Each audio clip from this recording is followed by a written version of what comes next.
My friend James went from a burnt-out employee to making over $879,000 last year by owning a business. Here's exactly how he did it, and you can do too.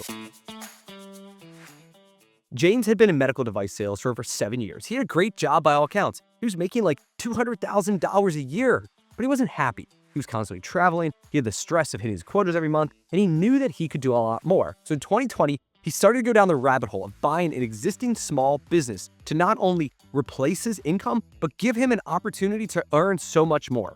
He found multiple businesses for sale, earning $750,000 to $1 million a year. That sounded amazing. But the problem was they're asking $3 to $4 million to purchase them.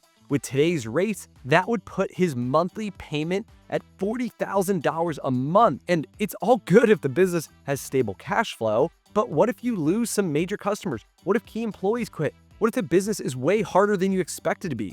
And then James just couldn't stomach taking on a ton of debt, putting his house on the line for his very first business that he knew nothing about. Plus, he'd be relying on the seller to train and support him.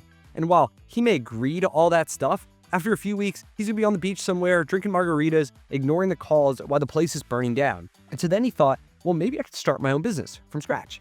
But then he realized, he's not a 0 to 1 type of guy. There's a lot that's involved to identify a problem, come up with a solution, create everything involved, put it all together, build a team. He realized what he was really good at was following a playbook that someone else wrote, because that's what he did his whole career. He didn't invent any medical devices. He didn't solve any new problems, write any of the marketing material. He didn't even go out to find the customers. He was given the playbook and then trained on the process of what to do, which allowed him to focus on one thing, which was execution. He decided to explore franchising, which would give him the playbook, training, support, and all that he needed to be able to go. I'm not talking about McDonald's or Chick-fil-A or Planet Fitness here. Franchising exists in hundreds of industries, in home services, senior care, pet care, salons, commercial services, almost everything that you could imagine, there's probably a franchise for.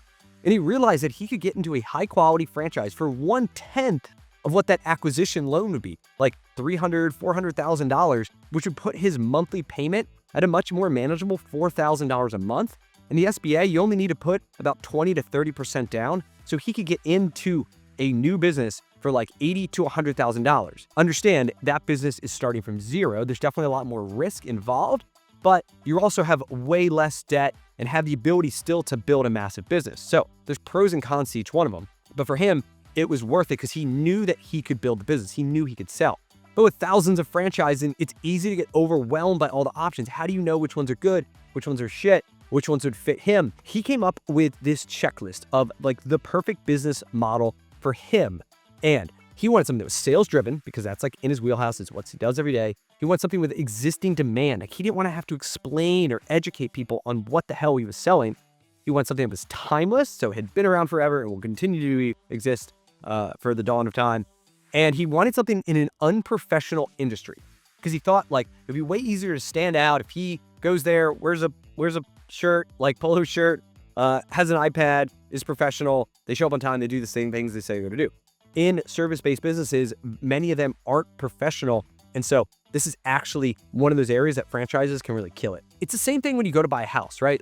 You have an exact model in your head of the perfect house. How many bedrooms, how many baths, what type of neighborhood, if it has a pool, a sidewalk, lighting. You probably know what school district you want to be in. You probably know what zip code, if not specific neighborhood, are on your watch list. And this is what leads people to buy houses sight unseen, is because they've already been thinking about this for years, and that house hits every single item and they just know they're going to love it. And you got to do the same thing when you're buying a business. There are so many options, especially with the franchising. And so it's super important to think through all these different factors. There's a lot more to consider too that I help people with, which is do you want to be in a B2B or B2C? Do you want retail versus mobile? Do you want something that has emergency services or not? Do you want to work at low skill, high skill? There are endless things that you can get in. And I have a resource below. I'm going to link it. If you want help coming up with that checklist, I can help you with that. Based on his criteria, he landed on a fencing franchise. And in 2022, he quit his job and decided to go all in on this new business. And you may be thinking to yourself, man, that is so risky. You're throwing away this $200K job to bet on yourself. But when you think about it, the risk was actually relatively low. He was starting with a proven model, with a proven brand that had been around for years, tons of training, tons of support. They have a community of other franchisees. So he would not be doing this thing alone. And the concept he picked didn't require a huge investment, And it didn't require like signing a big lease, a personal guarantee, and like all this stuff. And he realized like if it all goes to shit, he can get out, he could sell at a loss, and then he could easily get another job in medical device sales.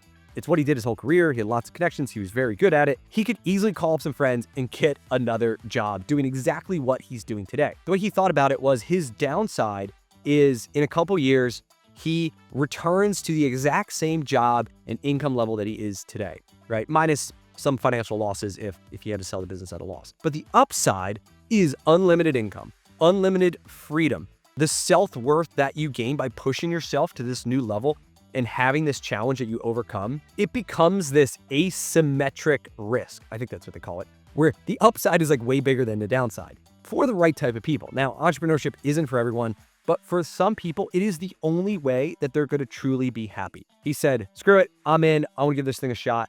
And he decided day one, he's going to be in the weeds. He said, I'm going to wear every hat in the beginning. So he sold every job, he managed every project, he did the books. And almost every successful franchisee I know follows this path. They start in the I do it phase, where they work their ass off in the beginning and they learn everything. Because once you do it once or twice and you get it down, it's really easy to know what it's like. And then you can call bullshit when you have other employees who tell you that it can't be done. You're like, listen, man, like I know what it takes, right? For him, it was 6 months in this phase, just like working his butt off. And then he brought somebody on and he moved into the we do it phase. Now, this is where, you start to build a team and like we are going to do it together. This first sales rep started taking over a lot of his estimates and sales. She was actually really good in closing at the same rate as him. So now he was able to work on some of those higher level things, right? Some of the bigger relationships, the bigger jobs, and he was able to remove himself from that daily grind. And the business just exploded in 2023. That was his first full calendar year. He sold $4 million, generated almost $700,000 of profit, as you can see by this P&L that he graciously shared with me. And in 2024, the business just continued to climb, $5.4 million, generating $879,000 in profit. Now, his goal for 2025 is to break over 1 million. Now, this is all within the same 4 territories in his hometown. This is all within $100,000 investment. Cash payment is now making over $1 million a year in the near future here. This is just getting started. Like, there's no limit to what James can build. There's no limit to what any entrepreneur can do. I've encouraged him to expand into new markets, to buy out low-performing franchisees, and keep doubling down on the business. This is exactly how I grew mine from two franchises that we owned in 2016 to over 40 here in 2025 that will do like $50 million in revenue. That's the thing about franchising. Like once you get into a system, once you learn the business, it just becomes this rinse and repeat process where you go from the I do it to we do it to they do it, right? Now you have a team of people and they are able to like do everything without your daily involvement. It's just the matter of execution, back to what we talked about earlier. But the biggest thing that will hold James back, the biggest thing that honestly held me back for many years was just belief in myself, right? And I was afraid that if I grew into another market that I would fail. I was afraid that if I couldn't be there every day, if I couldn't touch everything, the business wouldn't do as well.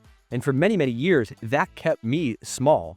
And I would probably have 50, 60 locations today if I did not have that fear.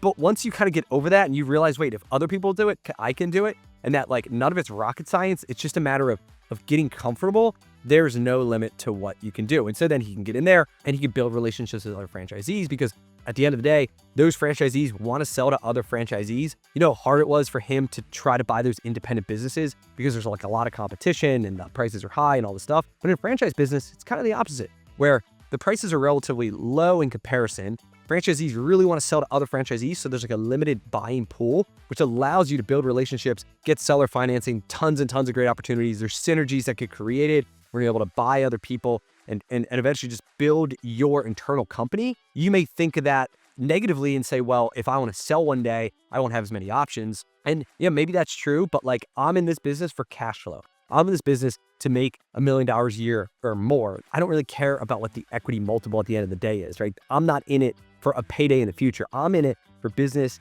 cash flow every single day. And so even if I have to sell it at a low multiple, like to me, I don't really care about that if the business can hit the financial cash flow goals, because that's what I live my life on. The bigger that he can build his business, the more payroll budget dollars he can allocate to building out a leadership team. So eventually he can replace himself as the general manager to $150,000 a year as an investment. Now that person frees up even more of his time to focus on those bigger multi-market growth that allows him to focus on maybe getting into other brands or just continuing to work those very, very high quality commercial leads. And that investment ultimately gives him the freedom that he's seeking, right? Because the only reason you buy a business is to have freedom, is to live a life that you want to live. If you get into a business and you can't achieve that and you're just working double or triple amount of the time, and maybe you're making money, like, defeats the purpose a little bit, right? I help people every single day like James find great franchises. And if you want my team's help, there's a link below. You can book a free discovery call. We can hop on, we can talk you through that checklist and all these options to help make it easier for you. And if you're not quite ready for that, just hit that subscribe button and follow me for more on learning how to build an 8-figure franchise. I'll see you in the next one. Cheers.